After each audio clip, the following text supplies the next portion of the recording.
semuanya, selamat pagi, shalom, apa kabar adik-adik? Kita ketemu lagi di online service Kids in Christ. Di hari ini, hari Minggu tanggal 10 September 2023. Kita akan mulai sekolah minggu online kita. Kita buka dulu dengan berdoa. Setelah itu kita akan menyanyi bersama, lalu mendengarkan firman Tuhan. Mari kita berdoa. Selamat pagi Tuhan Yesus, terima kasih buat kesempatan kami bisa berkumpul bersama-sama lagi lewat ibadah online ini. Tuhan tolong kami supaya kami bisa sungguh-sungguh memuji Tuhan. Lalu saat kami mendengarkan firman Tuhan, kami diberkati dan makin mengenal Tuhan Yesus dalam hidup kami. Terima kasih buat seminggu ini Tuhan sudah menjaga kami, Tuhan sudah menjaga orang tua kami. Terima kasih buat semua berkat-berkat yang kami alami. Segala pujian, hormat, kemuliaan hanya bagi Tuhan Yesus. Di dalam nama Tuhan Yesus kami berdoa dan mengucap syukur. Haleluya. Amin. Oke adik-adik, sekarang ayo kita menyanyikan puji-pujian.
Ya, tadi kita udah memuji Tuhan, sekarang kita akan mendengarkan firman Tuhan.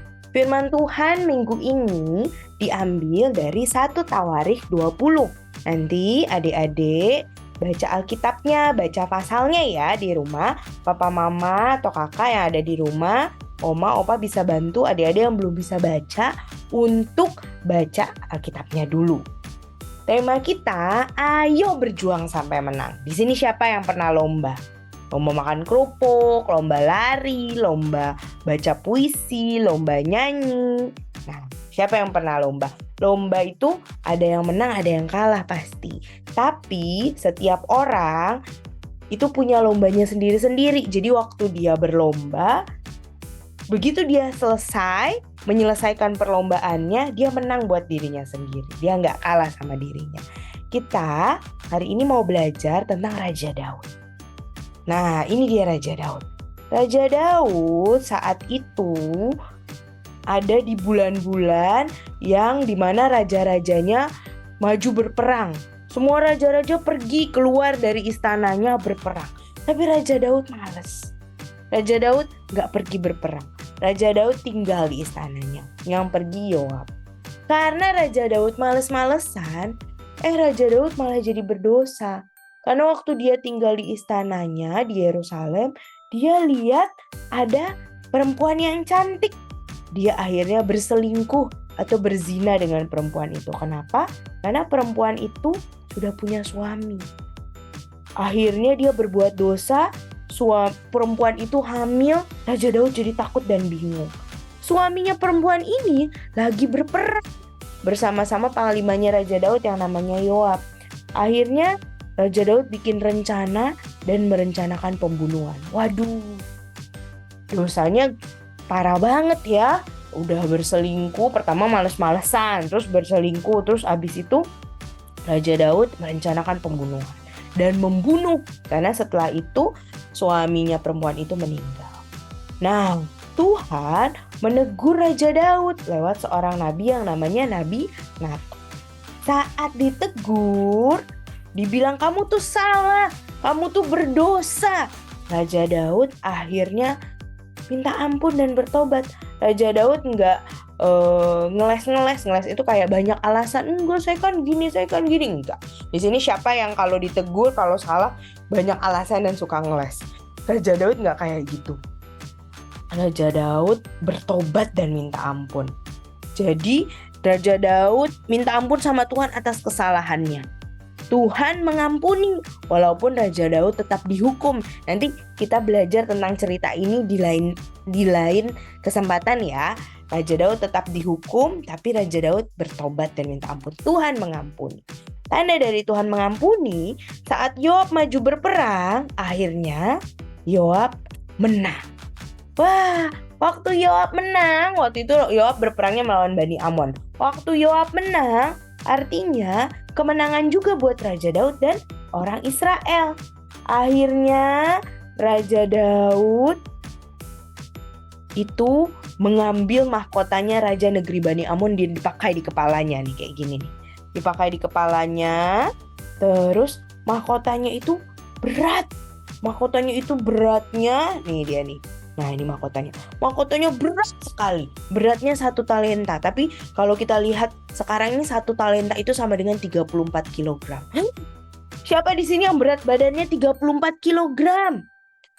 Artinya kan berat banget. Dan setelah itu penduduk kota di negeri Bani Amon itu disuruh melakukan kerja paksa. Jadi di sini ada kemenangan buat Raja Daud dan Israel. Walaupun sebelumnya Raja Daud melakukan dosa, tapi karena Raja Daud bertobat dan minta ampun, Tuhan ampuni, Tuhan kasih kemenangan. Setelah itu, Raja Daud dan orang-orangnya dan panglima-panglimanya dan tentara-tentaranya juga melawan orang Filistin dan Tuhan kasih kemenangan. Dulu ada cerita yang kalau kalian ingat tentang Raja Daud waktu masih jadi gembala mengalahkan Goliat dengan ali-ali. Jadi tidak pakai pedang, tidak pakai busur, cuman pakai ali-ali, cuman pakai ketapel. Nah, kali ini tentara-tentaranya Raja Daud juga melawan saudara-saudaranya Goliat. Sipai, orang Filistin keturunan raksasa, dikalahkan. Lahmi, orang Filistin saudara Goliat, dikalahkan. Terus ada satu lagi tidak disebut namanya, tapi dia keturunan raksasa dan mengolok-olok orang Israel. Semuanya dikalahkan.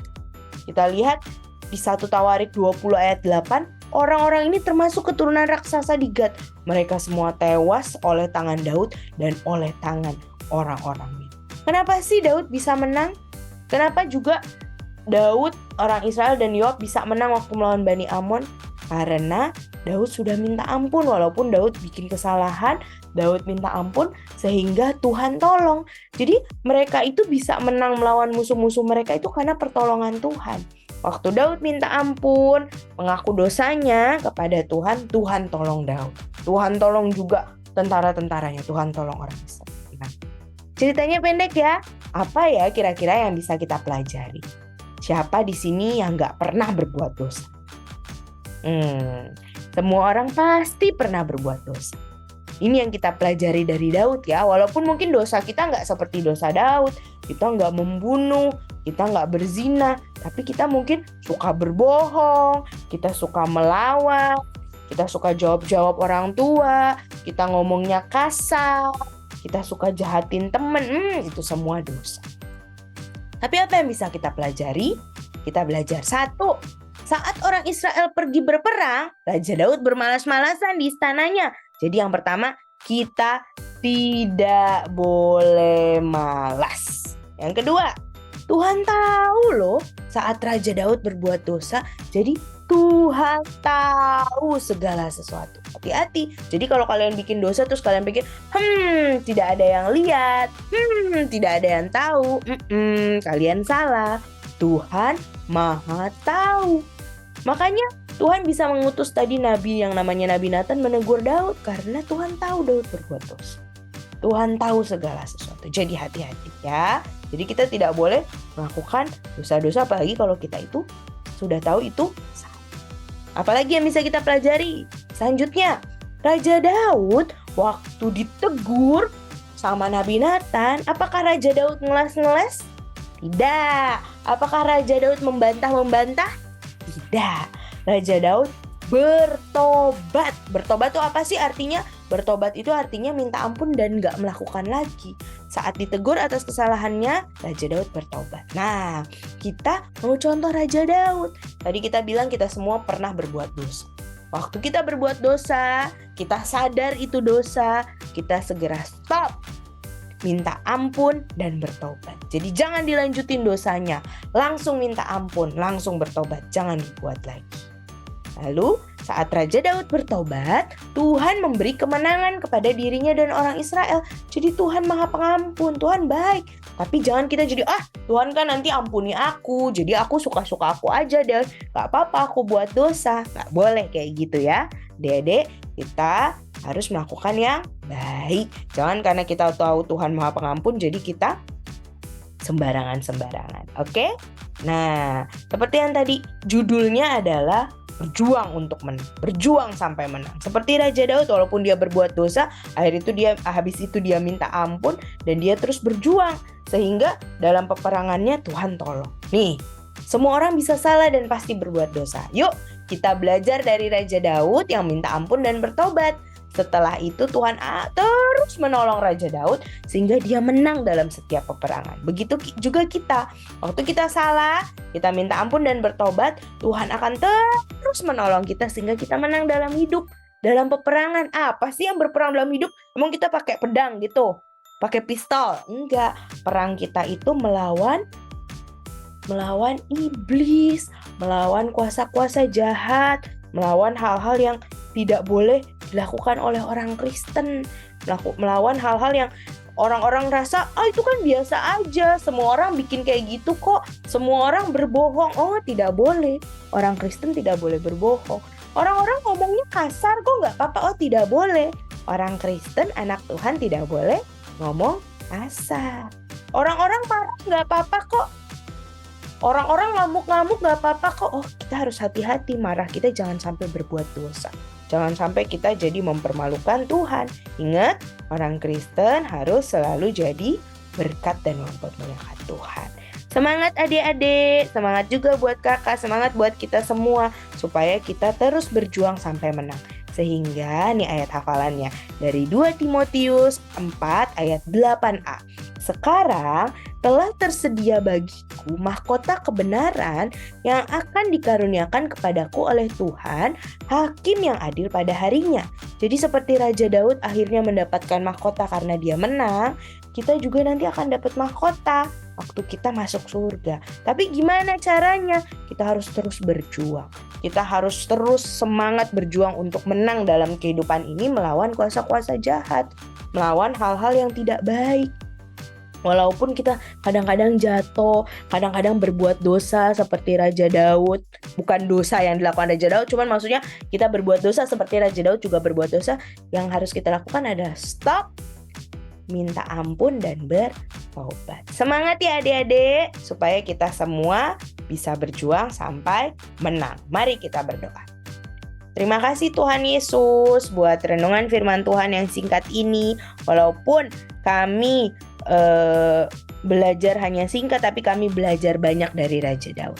Kami belajar Tuhan, yang pertama kita harus segera, kita tidak boleh malas Tuhan. Lalu yang kedua, Tuhan tahu segala sesuatu. Jadi kami tidak boleh berbuat dosa, apalagi kalau kami sudah tahu.